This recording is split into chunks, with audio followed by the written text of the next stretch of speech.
I rebuilt the same chair 7 times until it was perfect. Here is what each one taught me. There is a chair sitting in my workshop right now that most people would never look at twice. It is not fancy. It is not carved or painted or upholstered in anything special. It is just a wooden chair. 4 legs. A seat. A back.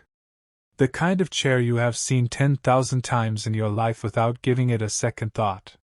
But I have built that chair 7 times. 7 different versions. 7 different approaches.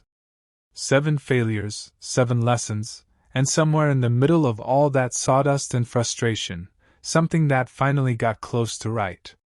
I want to tell you about each one.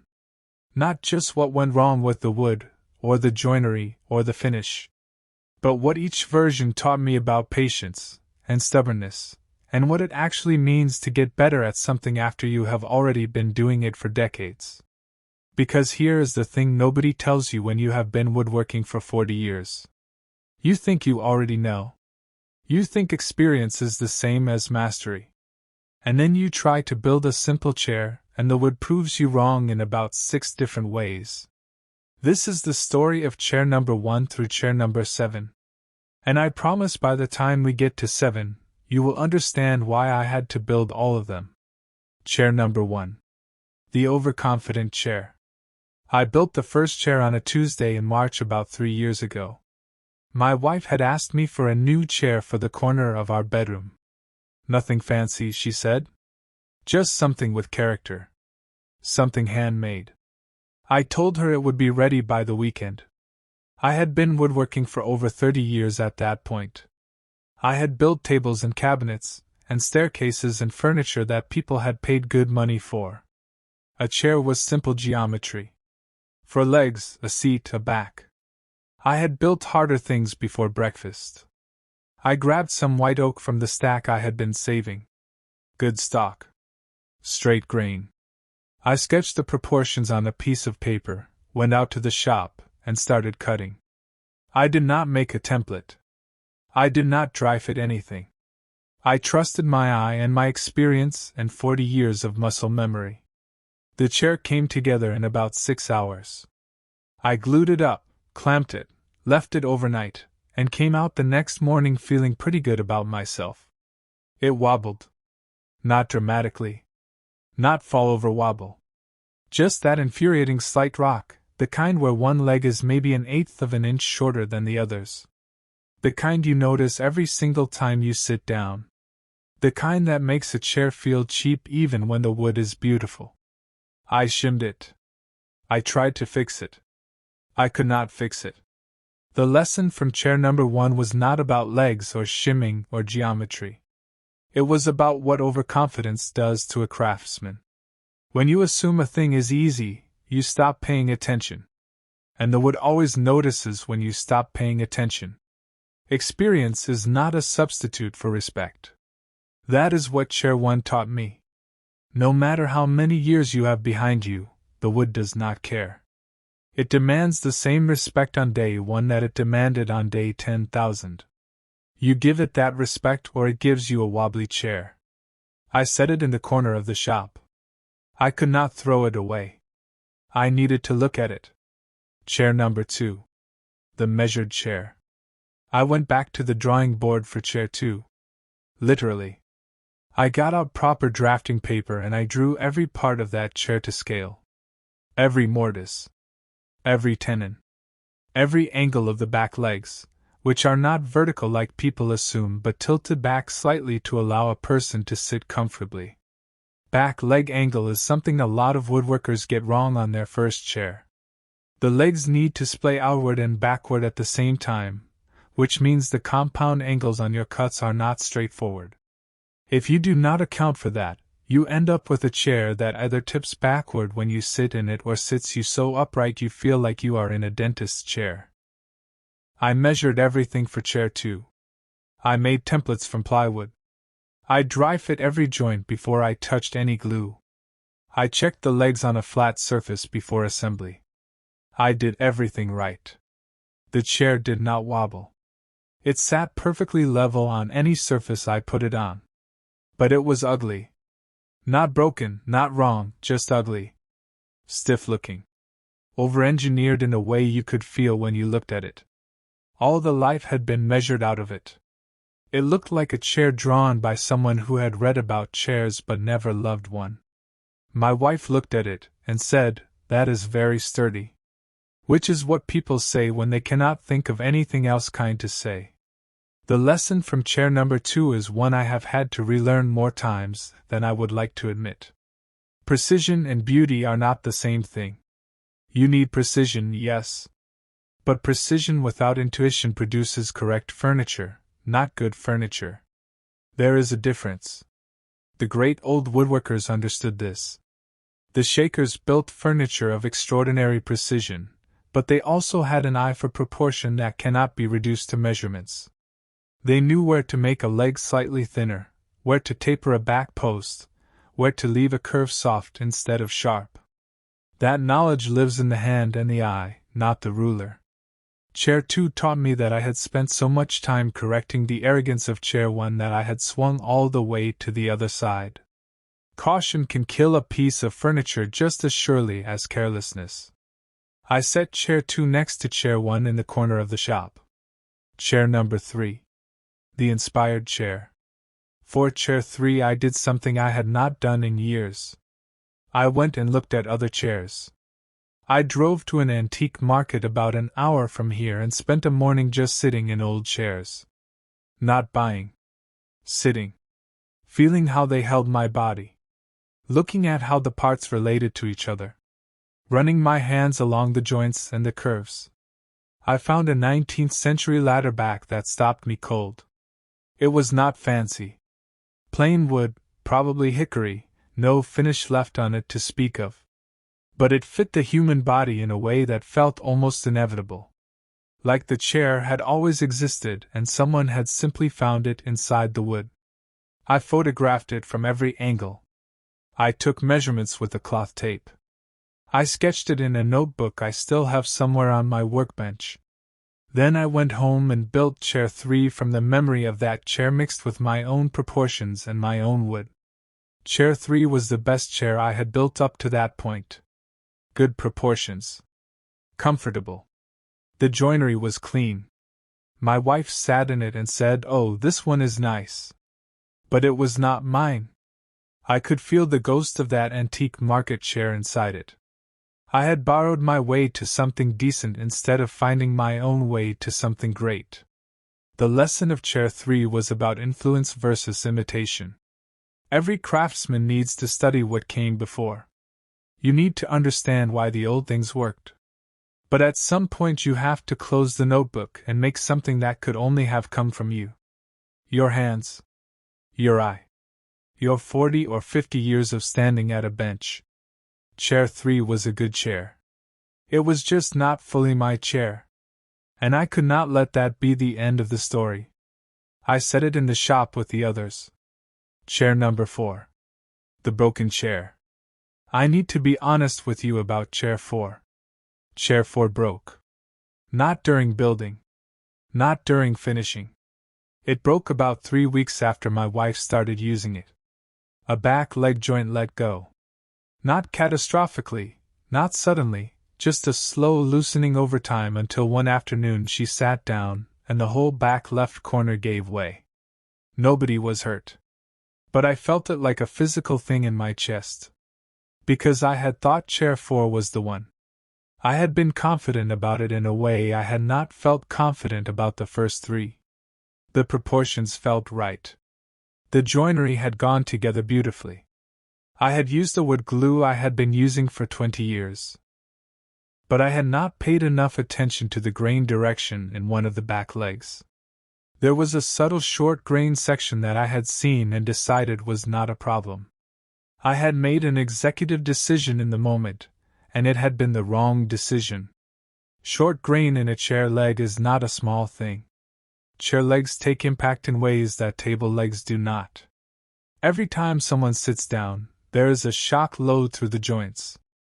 Every time someone rocks back slightly, there is a lever force on those back legs. Short grain cannot handle that over time. It just cannot. I have known this for decades. I knew it when I looked at that leg. I chose to proceed anyway because I did not want to waste the wood, and I told myself the grain was acceptable. The wood disagreed.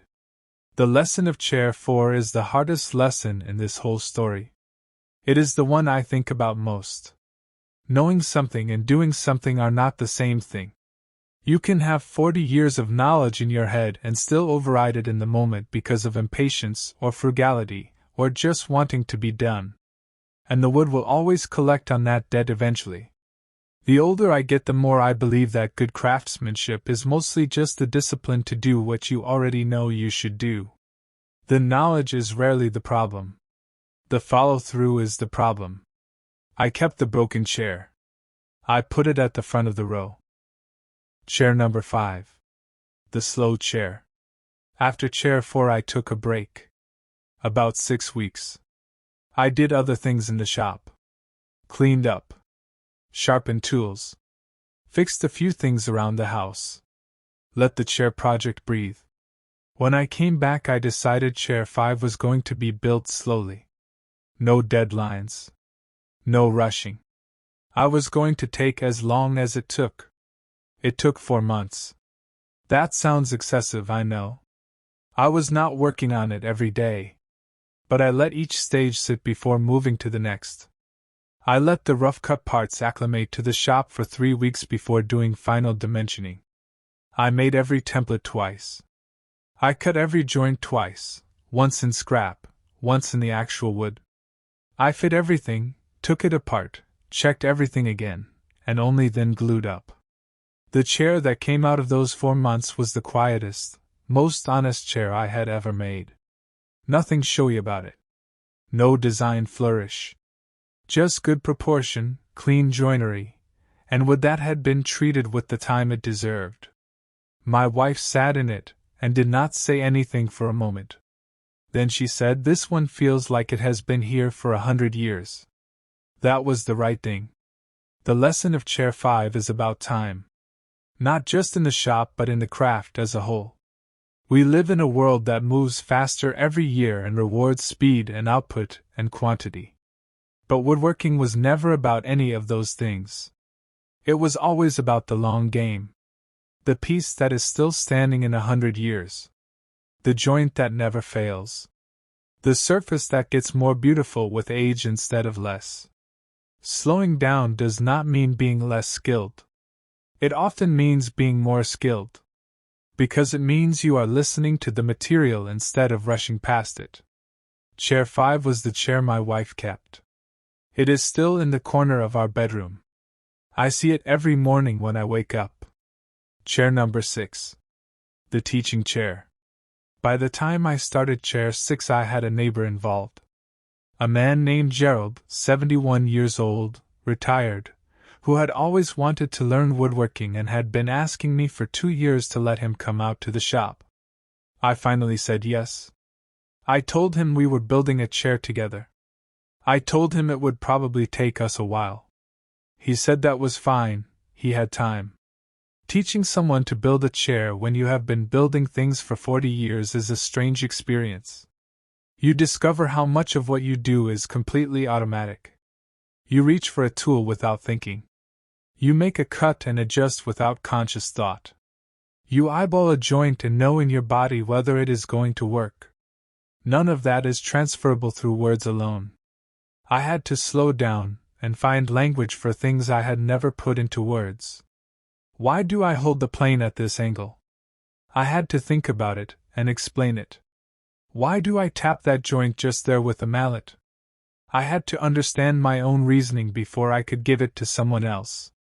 Gerald made mistakes I had not made since my 2nd year of woodworking. And watching him make those mistakes, I realized I had forgotten what it felt like to not know. I had forgotten the particular frustration of wood that will not do what you want it to.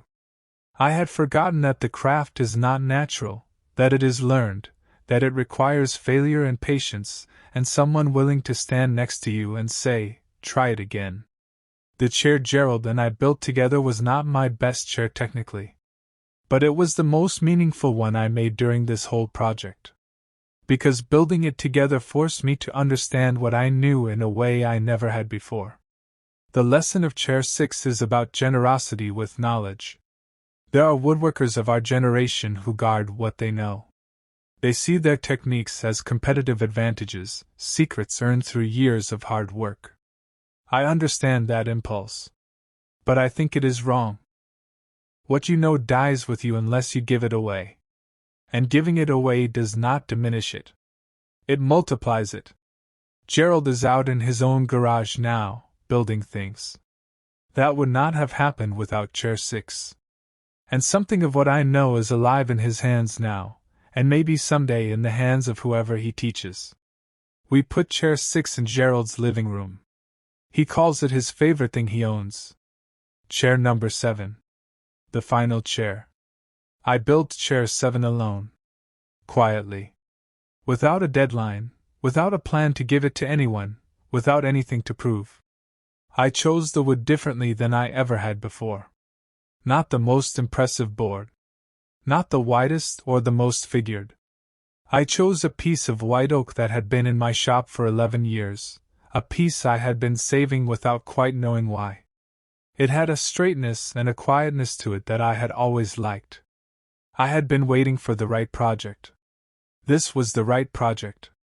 I built Chair 7 using everything the first 6 had taught me.